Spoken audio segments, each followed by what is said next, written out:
So, what I wanted you to start with is to tell us your full name and where you were born and the year of your birth. Okay.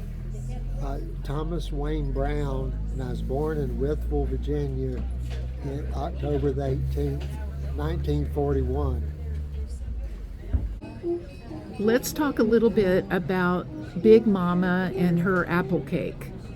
So, tell us who was Big Mama and why they called her Big Mama. Well, Big Mama was my wife's grandmother from her mother's side, and she lived near Yazoo City, Mississippi, and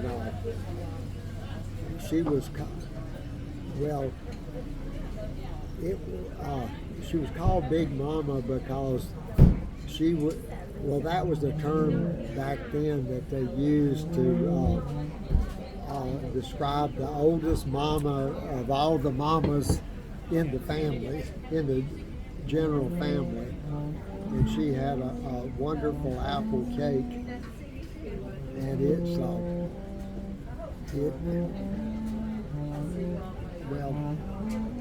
that I've made many times. It has like one cup of pecans or walnuts, and then 3 cups of apples chopped up. So it's a lot of cups of diced up stuff. And it's delicious. That's wonderful. Now, I understand that Big Mama was born in the late 1800s, I think Yes. 1895. Yes. And that she was almost a single mom with 8 kids. Yeah. She had a couple of husbands, but she ended up as a single mom. Yeah. She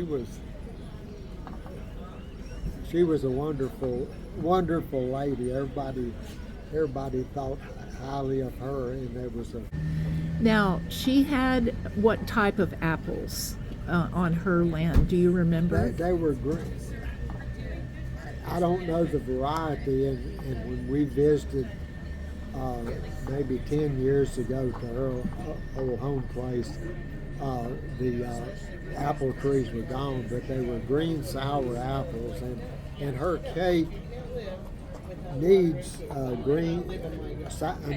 sour apples. The only time that I made it and I didn't like it, I used the only apples I had was Golden Delicious. So it needs to be real sour, tart apples. Wonderful. Do you remember Big Mama or anyone making anything else besides the apple cake and apple pie? I think you told me there was not a big making of apple butter that you recall.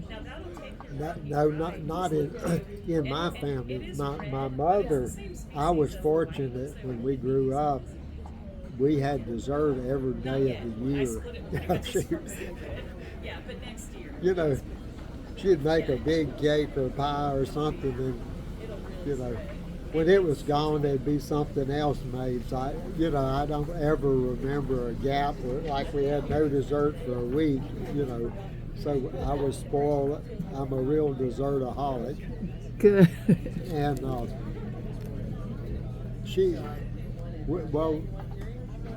with the McLean, with the pound apple, that was a sour green apple with a little red blush, and she made pies with those, and then we also dried apples, to have to go through the winter, and she made canned applesauce. Our family were did a lot of canning, so we had a whole great big pantry full of wonderful jars of things to eat. Wonderful. And my brother also remember making something like a cord apple that she baked. It didn't have pastry covering on it, but it was sort of like an apple dumpling. Wonderful. And we're about to get cut off by the music, but I think you did say that you also had a cider press. Yeah. Yeah. And the green pound apple is the one you pressed for cider. No, it was the McLean apples, and they were on big tall trees, and you didn't pick them, you just got them off the ground. And every apple had a worm or two or three in it, so when we were making cider, the worms were included. Okay, Tom, I wanted to thank you very much. We might record a little bit more later, but we're getting cut off by the band. Okay. All right. They're playing you out. The music is playing you out. Okay. Okay.